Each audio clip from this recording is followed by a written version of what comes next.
The morning sun cast long shadows across the wheat fields of Kansas when the sky suddenly darkened. Sarah Mitchell looked up from her coffee cup, watching as massive shapes blotted out the light. Ships, enormous vessels that dwarfed anything humanity had ever built, their hulls gleaming like polished obsidian against the blue sky.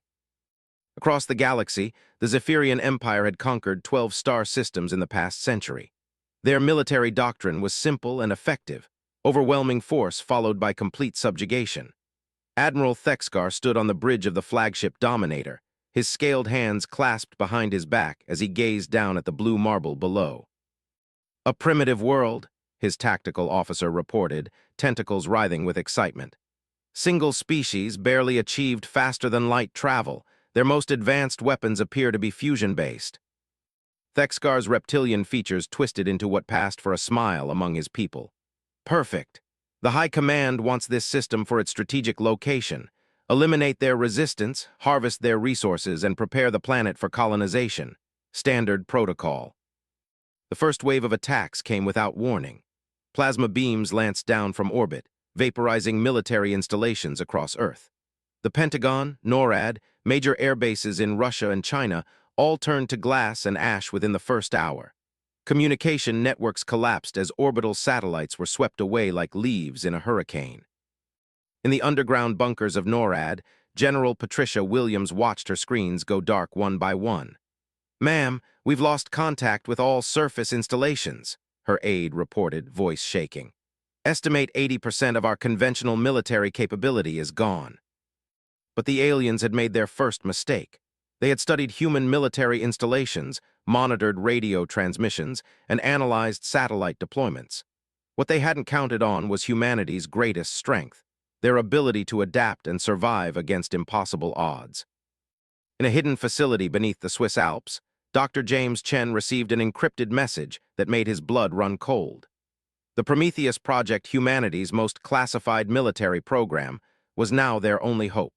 For 20 years, a secret international coalition had been developing weapons based on theoretical physics that mainstream science dismissed as impossible.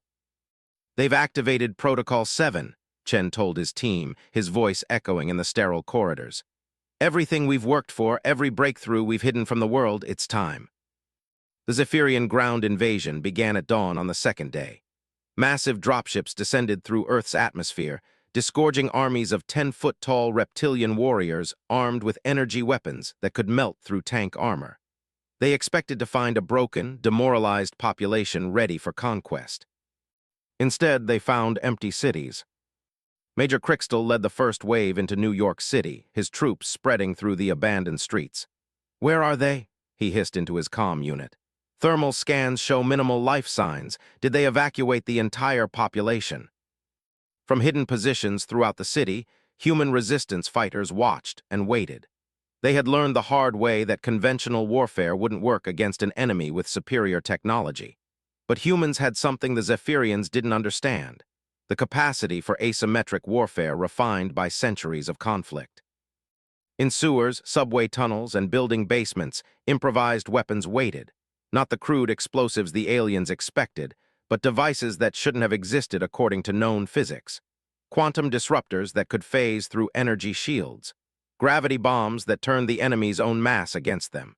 Temporal mines that existed in multiple timelines simultaneously.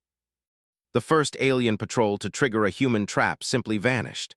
One moment they were advancing down Fifth Avenue, the next they were gone, not dead, not destroyed, but erased from existence as if they had never been there at all.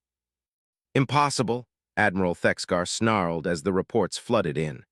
"No species achieves quantum manipulation technology this early in their development. Our intelligence was wrong." Dr. Chen smiled grimly as he watched the tactical displays in the Alpine facility. The aliens had superior numbers and technology, but they were following a predictable pattern. Every species the Zephyrians had conquered had fought conventionally, trying to match force with force. Humanity would be different. "Phase 2, he ordered. "Show them what happens when you underestimate a species that's been preparing for this day since we first looked up at the stars and wondered if we were alone." The real war was about to begin, and the Zephyrian Empire was about to learn that some prey fought back with the fury of a cornered predator. They had come to Earth expecting to find another primitive world ready for conquest. Instead, they had awakened something that would haunt their nightmares for generations to come. In the depths of space, automated human probes that had been launched decades earlier received encrypted activation codes. Their mission had been simple. If Earth was ever invaded, they would become harbingers of humanity's response. The galaxy was about to discover that humans didn't just fight to win battles. They fought to send a message that would echo across the stars: never again. The Zephyrian Empire had controlled the galaxy's trade routes for over 3 centuries. Their military machine was built on the bones of conquered civilizations, each victory adding to their technological arsenal. What they faced on Earth, however, defied every strategic doctrine in their extensive military database. Commander Vexlon crouched behind the twisted remains of a Zephyrian hover tank, his breathing apparatus struggling to filter the acrid smoke filling the Manhattan streets. Around him, the bodies of his elite assault squad lay scattered, their advanced armor providing no protection against weapons that seemed to bend the laws of physics. "Command, this is Ground Team Alpha," he whispered into his comm unit. "We need immediate evac. The humans have technology that shouldn't exist. Repeat, their weapons are using principles our science doesn't recognize." Admiral Thexgar's rage echoed through the flagship's bridge as casualty reports poured in. In just 6 hours of ground combat, the Zephyrian Empire had lost more troops than in their last 3 planetary conquests combined. The humans weren't just fighting back. They were systematically dismantling invasion forces with surgical precision. "Impossible," he snarled at his science officer. "Show me these weapons." The holographic display materialized above the command console, showing tactical footage from the battlefield. Zephyrian soldiers advanced in perfect formation, their energy shields glowing blue in the dim light. Then space itself seemed to twist around them, and the entire squad simply folded inward and disappeared, leaving only empty air and fading energy signatures. "Localized gravity manipulation," the science officer reported, his voice trembling. "But the energy requirements should be impossible for a species at their technological level. Our models indicate they would need antimatter reactors the size of moons to power such weapons." In the Swiss facility, Dr. Chen monitored the battle through a network of quantum-entangled sensors that existed partially outside normal spacetime. The Prometheus project had spent decades reverse-engineering technology from sources the public could never know about artifacts recovered from ancient crash sites, mathematical principles decoded from signal fragments that originated beyond the galaxy's edge. "They're adapting faster than predicted," his tactical coordinator reported. "Zephyrian Command is pulling back their ground forces and preparing for orbital bombardment." Chen nodded grimly. Phase 1 had worked perfectly. The aliens now knew they faced an enemy unlike any they had encountered before. But the real test was coming. The Zephyrians would try to end the conflict quickly with overwhelming force from space. "Activate the orbital defense network," he commanded. "It's time to show them that Earth's gravity well is no longer their advantage." Aboard the Dominator, Admiral Thexgar watched as his fleet moved into bombardment formation. 50 capital ships armed with planet-cracking weapons prepared to reduce Earth's surface to molten slag. It was brutal, but necessary. This species was too dangerous to be allowed to survive. "Begin bombardment sequence," he ordered. "Target population centers first, then industrial areas. Leave nothing that could threaten the Empire." The first salvo of plasma beams lanced down toward Earth's surface, energy equivalent to 1,000 nuclear weapons concentrated into beams narrow enough to destroy entire cities. The beams struck Earth's atmosphere and simply stopped. Not absorbed, not deflected, stopped, as if they had hit an invisible wall made of pure impossibility. "What?" Thexgar stared at his tactical display in disbelief. "That's not possible. Nothing can stop a concentrated plasma beam in a vacuum." His science officer's hands shook as he analyzed the sensor data. "Sir, the energy isn't being absorbed or reflected. It's being redirected. Somehow, the humans have created a field that rotates incoming energy into parallel dimensions." Dr. Chen smiled as he watched the alien fleet's confusion through quantum sensors that existed in 17 different dimensions simultaneously. The orbital defense network wasn't just advanced technology. It was physics so far beyond current understanding that it might as well have been magic. "Their turn," he said quietly. "Activate the response grid." In the depths of Earth's oceans, massive structures that had been under construction for 2 decades finally came online. The Leviathan Array, humanity's answer to alien orbital superiority. Not defensive weapons, but something far more terrifying. Proof that humans had been preparing for this war since before the first alien scout ship had ever entered their solar system. The water around the hidden installations began to glow with an eerie blue light as exotic matter reactors achieved critical resonance. Energy that existed in the spaces between atoms suddenly found purpose, channeled through crystalline focusing arrays that had been grown in zero gravity over decades. Admiral Thexgar felt his blood chill as every sensor on his flagship began screaming warnings. Energy signatures were appearing throughout Earth's ocean systems, not nuclear, not fusion, but something his instruments couldn't identify. Something that registered power outputs that should have been impossible without consuming entire stars. "Sir," his tactical officer's voice cracked with fear, "we're detecting massive energy buildup from the planet's surface. Whatever they're charging, it's drawing power from. I don't know how to explain this. It's as if they're tapping directly into the quantum foam of spacetime itself." The first beam erupted from Earth's Pacific Ocean with the force of a collapsing star concentrated into a lance of pure destruction. It struck the Zephyrian cruiser Devastation amidships, and the kilometer-long warship simply ceased to exist. Not destroyed, not vaporized, erased from reality so completely that for a moment the universe forgot it had ever existed. "Evasive maneuvers," Thexgar roared, but it was too late. 7 more beams lanced up from Earth's surface, each one finding its target with impossible accuracy. Ships that had terrorized a dozen worlds died in silence, their crews having no time to even scream before reality rewrote itself around them. "This is impossible," Thexgar whispered as his mighty fleet began to die around him. "They're a primitive species. They barely achieved interplanetary travel 50 years ago. How?" Dr. Chen's voice echoed across all Zephyrian communication channels, transmitted through quantum entanglement directly into their neural implants. When he spoke, every alien in the system heard him as clearly as if he were standing next to them. "You made 3 mistakes," he said, his voice calm and measured. "First, you assumed we were alone. Second, you believed your intelligence reports. Third, and most importantly, you attacked our home without understanding what you were really fighting." Another salvo of beams erupted from Earth, and 5 more Zephyrian capital ships vanished from existence. The survivors began a desperate retreat, but found their escape routes blocked by human ships that materialized from jump space with technology that violated every known law of physics. "We are not the primitive species you studied," Dr. Chen continued.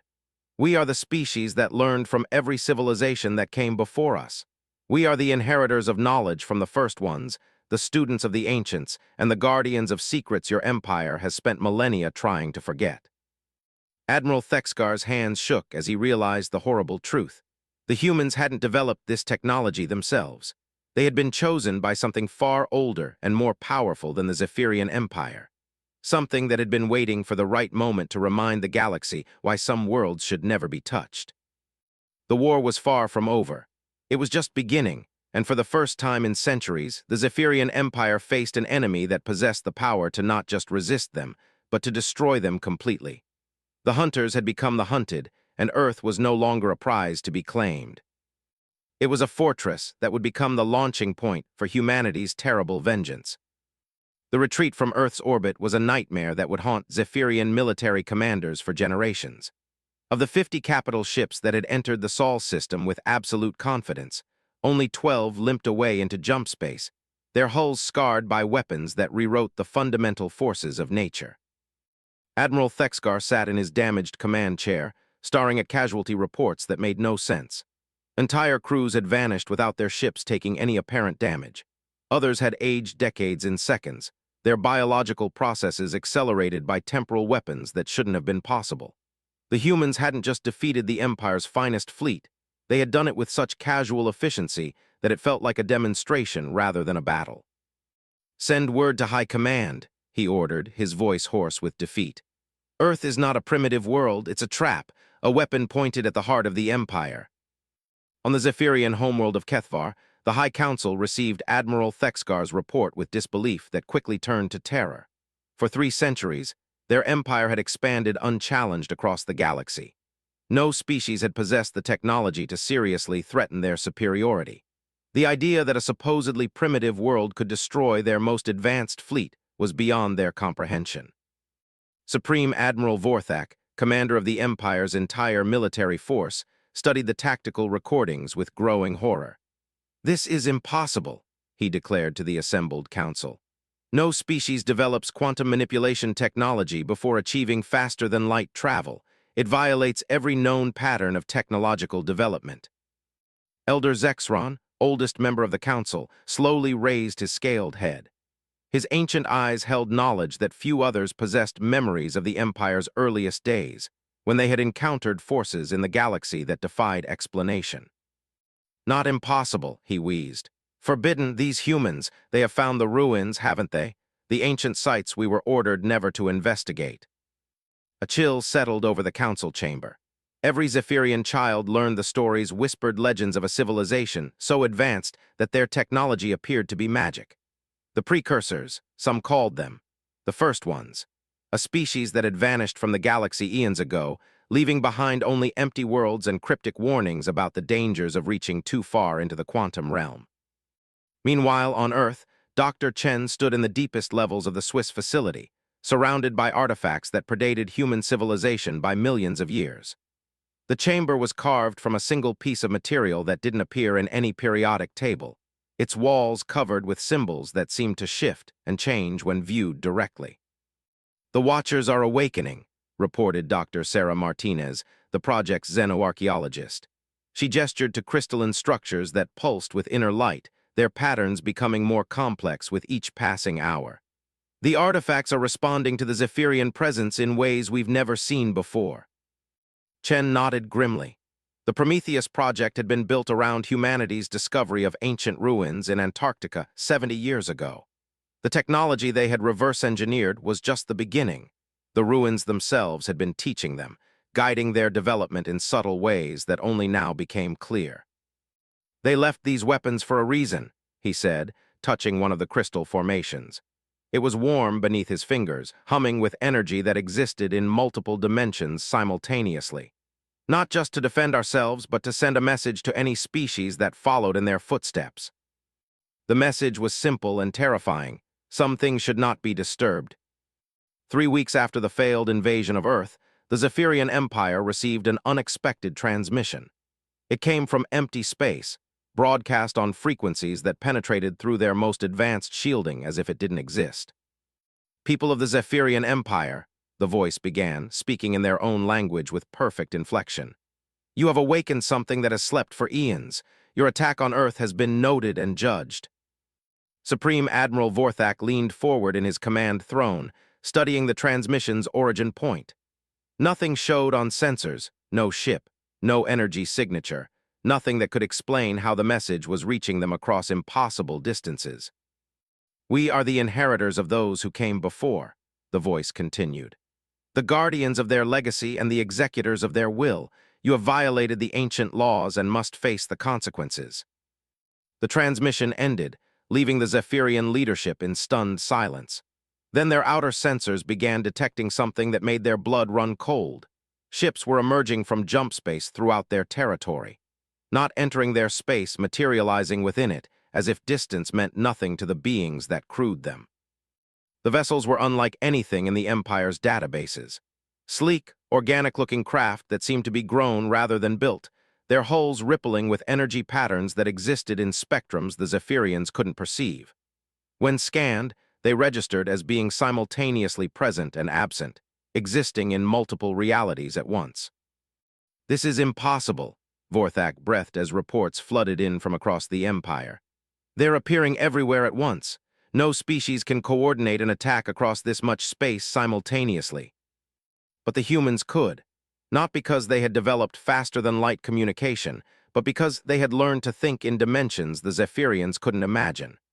The ancient ruins had taught them that time and space were just suggestions, guidelines that could be bent by those who understood the deeper structure of reality.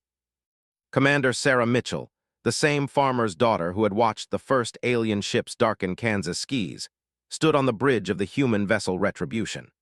The ship was a fusion of human engineering and precursor technology, its corridors humming with energy that existed partially outside normal spacetime. Zephyrian patrol fleet detected, her tactical officer reported. 12 ships, standard formation, they're demanding our surrender. Mitchell smiled coldly. Show them what surrender looks like to us. The Retribution didn't fire weapons in any conventional sense. Instead, it reached out across dimensions and simply edited the Zephyrian ships out of existence. One moment they were there, demanding humanity's submission. The next, they had never existed at all, their crew's final moments experienced across multiple timelines simultaneously. Message transmitted to all Zephyrian forces in this sector, the communications officer announced. They know we're here. And that was the point. Humanity had learned from the ancient ruins that the most effective weapon wasn't destruction, it was fear.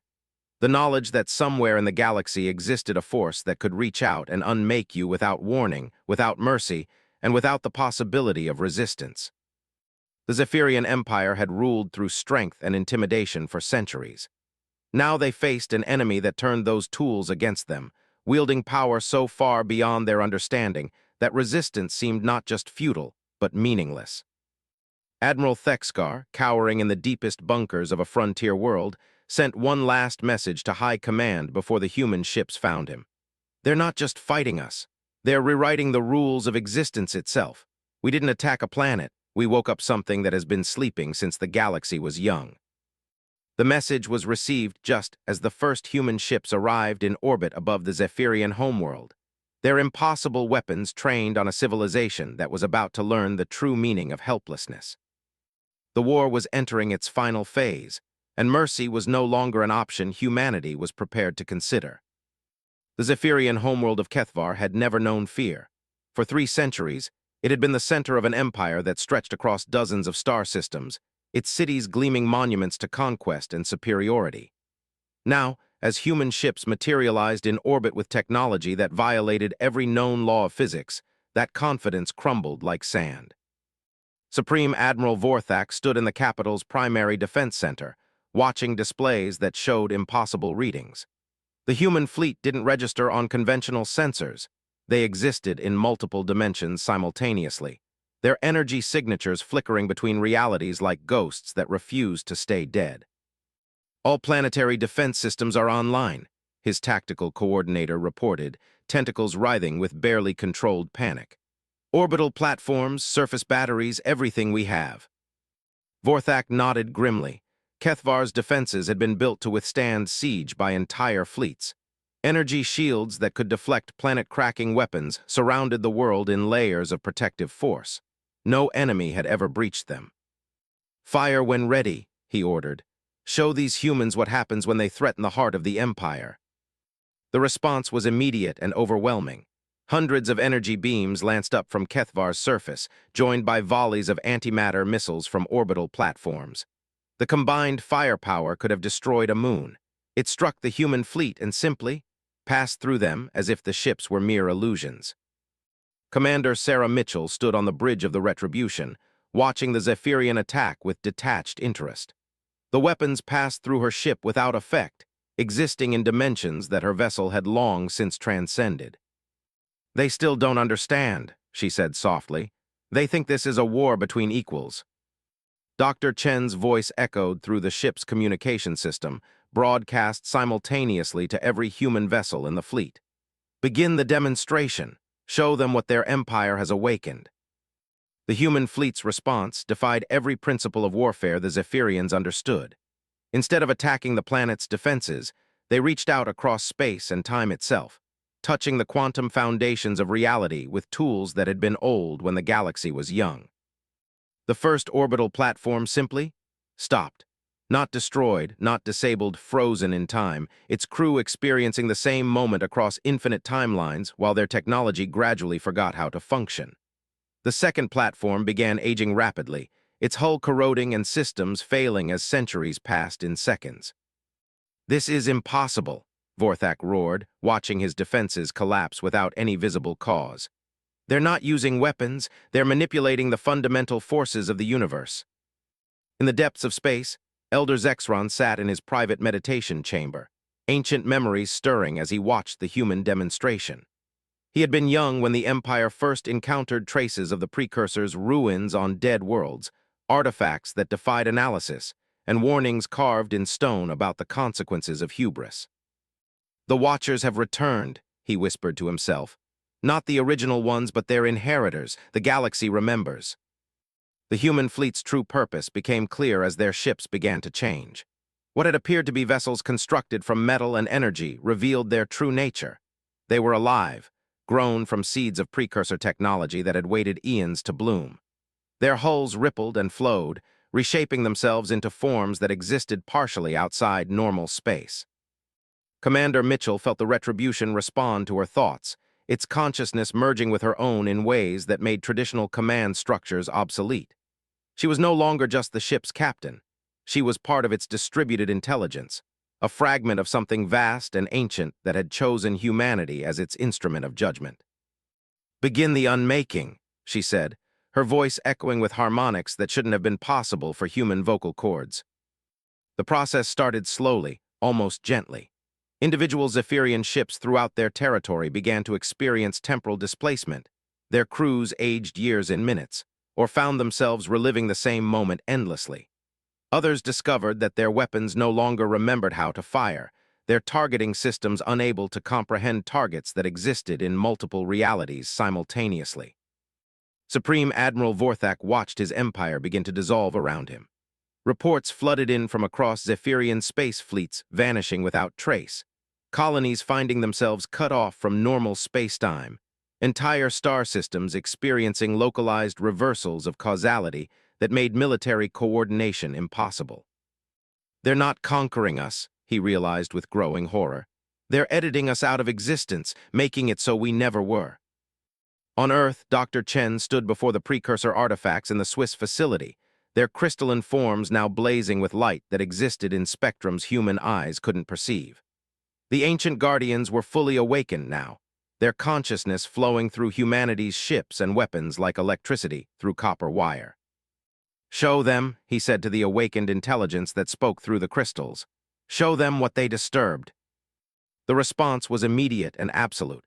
Across the Zephyrian Empire, beings who had never seen Earth began to experience visions, memories that belonged to the precursors themselves, showing the rise and fall of civilizations that had made the same mistakes as the Empire. They saw worlds that had reached too far into the quantum realm and torn themselves apart, species that had discovered technologies beyond their wisdom and used them to reshape reality according to their desires, entire galactic civilizations that had burned themselves out trying to become gods. And they saw the Watchers beings of pure consciousness that existed beyond physical form, tasked with ensuring that the same mistakes were never repeated. The precursors had been their last physical incarnation, setting up safeguards throughout the galaxy before transcending to something beyond matter and energy. Humanity had found those safeguards and proven themselves worthy inheritors, not because they were peaceful or wise, but because they understood the fundamental truth the Zephyrians had forgotten. Some powers were too dangerous to be used without restraint. "We give you one chance," Commander Mitchell's voice echoed through every Zephyrian communication network simultaneously. "Withdraw from all conquered territories, dismantle your military fleet, return to your homeworld and never again venture beyond your own star system." Vorthak's response was immediate and defiant. "Never. The Zephyrian Empire bows to no one. We will fight to the last ship, the last soldier, the last breath." The silence that followed his declaration was more terrifying than any weapon. Then Dr. Chen's voice spoke, carrying harmonics that seemed to come from the quantum foam itself. "Then you will learn what extinction feels like from the inside." The human fleet began to converge on Kethvar, their impossible ships dropping out of higher dimensions like angels of judgment. But they weren't coming to destroy the Zephyrian homeworld. They were coming to unmake it completely, to edit its existence from the quantum foundation of reality itself. The Zephyrian Empire would not just end. It would never have existed at all, leaving only the fading memories of species that would wonder why they felt like something important had been forgotten. The final lesson was about to begin, and mercy was a concept that had died with the first human city vaporized by Zephyrian weapons.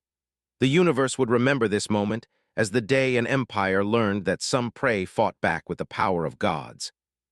The end came not with fire and fury, but with the quiet precision of a surgeon's blade cutting away diseased tissue. Above Kethvar, the human fleet hung in space like dark angels, their ships now fully transformed into something that existed beyond the normal boundaries of physics. Commander Sarah Mitchell stood at the heart of the retribution. Her consciousness merged so completely with the ship's ancient intelligence that the distinction between human and machine had ceased to matter. Around her, reality itself bent and twisted, responding to thoughts that carried the weight of cosmic judgment.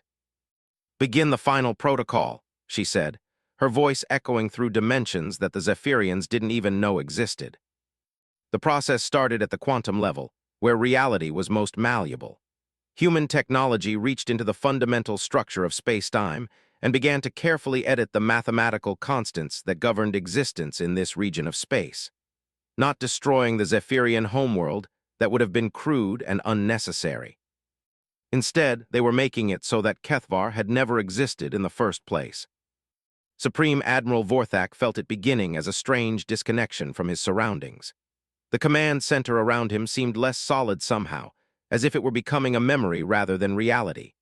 His officers moved like sleepwalkers, their actions growing slower and less purposeful as the universe gradually forgot they had ever existed. "What are you doing to us?" he transmitted to the human fleet, his voice breaking with terror that no Zephyrian had felt in centuries. Dr. Chen's response came from everywhere and nowhere, his words carrying the weight of ancient judgment. "We are correcting an error. Your empire was built on the suffering of others, expansion through conquest and cruelty. The universe is editing out that mistake." Elder Zexron, ancient even by Zephyrian standards, sat in his meditation chamber and felt his memories beginning to fade. Not just his own memories, but the collective memory of his species. Their history, their achievements, their very existence was being unraveled thread by thread. "The Watcher's justice," he whispered to himself. "We should have listened to the warnings." But even as he spoke, the words seemed to lose meaning. What warnings? Who were the Watchers? The knowledge that had sustained him for centuries was slipping away like water through his scaled fingers. Across the Zephyrian Empire, the effect spread like ripples in a pond. Entire fleets found themselves questioning why they were in space, their missions forgotten as the empire that had sent them faded from memory. Colonies established through conquest began to wonder why they had ever left their homeworld, and then forgot they had a homeworld to leave. The human fleet watched with the patience of cosmic forces as their work proceeded. This wasn't revenge in any conventional sense. It was restoration, returning the galaxy to the state it should have been in, removing the cancer of Zephyrian expansion that had metastasized across dozens of star systems. Commander Mitchell felt the weight of judgment flowing through her augmented consciousness. She could see the threads of causality that connected every action to its consequences, the way the Zephyrian Empire's cruelty had created cascading waves of suffering across the galaxy. "The Corvani system," she said, watching as the quantum editors worked their will on history itself. "They enslaved an entire species to mine their worlds. Now those beings will remember freedom instead of chains." One by one, the conquered worlds of the Empire found themselves suddenly, inexplicably free. Their oppressors hadn't been defeated. They had simply never existed. Mining equipment installed by Zephyrian corporations became mysterious artifacts of unknown origin. Military installations built to maintain imperial control were remembered as ancient ruins left by a forgotten civilization. On Kethvar itself, the unmaking proceeded with careful precision. The Zephyrians didn't die death implied they had once lived. Instead, they gradually transitioned from existence to never having been. Their cities became empty monuments that no one could explain. Their technology became mysterious devices that archaeologists would puzzle over for generations to come. Supreme Admiral Vorthak made one final desperate attempt at resistance, activating every weapon system on the planet in a coordinated strike against the human fleet. The attack lasted exactly 0.7 seconds before the universe decided it had never happened. The weapons forgot how to fire, their crews forgot why they were fighting, and finally, Vorthak himself forgot what he was angry about. In the Swiss facility on Earth, Dr. Chen watched the process through instruments that existed in 17 different dimensions simultaneously. The precursor artifacts were singing now, their crystalline forms resonating with harmonies that celebrated the completion of their ancient purpose. "It's done," he said simply. "The Zephyrian Empire never existed. Their conquests are undone, their victims freed, their crimes erased from the quantum foundation of reality itself." The human fleet began to disperse, their impossible ships fatting back into the higher dimensions from which they had emerged. The war was over, but more importantly, it had never begun. The galaxy would remember this as a time when mysterious ancient guardians had awakened to correct an unnamed wrong, leaving behind only the whispers of legends. But humanity remembered. They would always remember. The knowledge of what they had become, what they were capable of, would be passed down through generations as both warning and promise. They were no longer just another species struggling for survival among the stars. They were the inheritors of cosmic responsibility, the guardians of galactic peace, the children of beings so advanced that their technology was indistinguishable from divine intervention. And if any species ever again decided to threaten the innocent, to build empires on the bones of the conquered, humanity would be watching. Sarah Mitchell returned to her farm in Kansas, where wheat grew under skies that had never been darkened by alien ships. Her memories of the war existed in a state of quantum superposition, simultaneously real and never having happened, a story that was both history and legend. Sometimes, late at night, she would look up at the stars and remember ships that had never existed, battles that had never been fought, and an empire that had never risen. The universe was safer now, edited and corrected by forces beyond mortal comprehension. In the depths of space, automated human probes continued their eternal vigil, watching for signs of species that might make the same mistakes as their predecessors. They carried a simple message, broadcast on frequencies that penetrated the quantum foam itself. Some paths lead to extinction, choose wisely. The galaxy had learned its lesson, the hard way. And in the spaces between stars, ancient guardians slept once more, their consciousness distributed among a species that had proven themselves worthy of the most terrible responsibility in the universe. The power to make it as if evil had never existed at all. Humanity had returned devastation without mercy, but they had done it with the precision of cosmic justice itself. The Empire had attacked Earth seeking conquest and found instead the forces that maintained the balance of reality itself. The war was over, it had never begun, and the galaxy was exactly as it should be. Forever,